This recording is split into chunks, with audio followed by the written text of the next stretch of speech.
Le moment le plus important de l'attaque des Titans ou Shingeki no Kyojin ressemble à un mythe japonais vieux de plusieurs milliers d'années.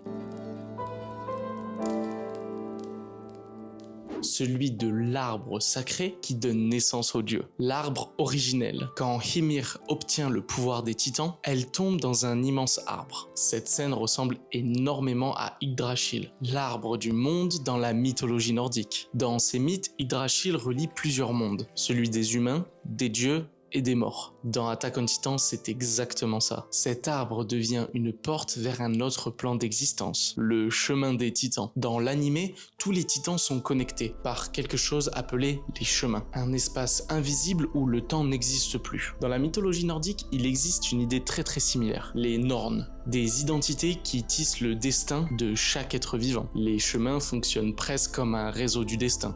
Ymir, la mère sacrifiée.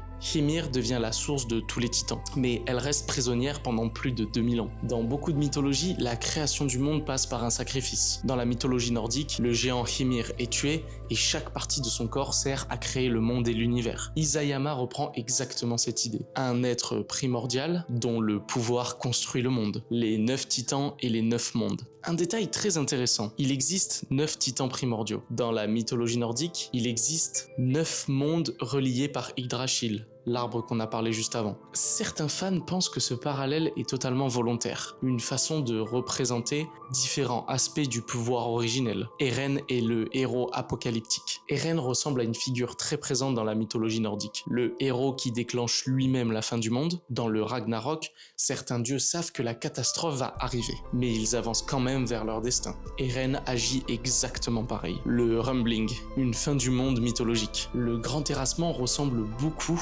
aux apocalypses mythologiques. Dans le Ragnarok, les géants marchent sur le monde, comme Eren, les civilisations forcément s'effondrent et la terre est détruite. Le Rumbling fonctionne comme une réécriture moderne de cet apocalypse. L'attaque des titans, comme vous l'avez compris, n'est pas seulement une histoire de politique ou de guerre, c'est aussi une réinterprétation moderne des mythes anciens. L'arbre du monde, le sacrifice originel et la fin inévitable. Et c'est peut-être pour ça que cette histoire nous marque autant, parce qu'au fond, elle raconte les mêmes légendes que l'humanité se raconte depuis des millénaires.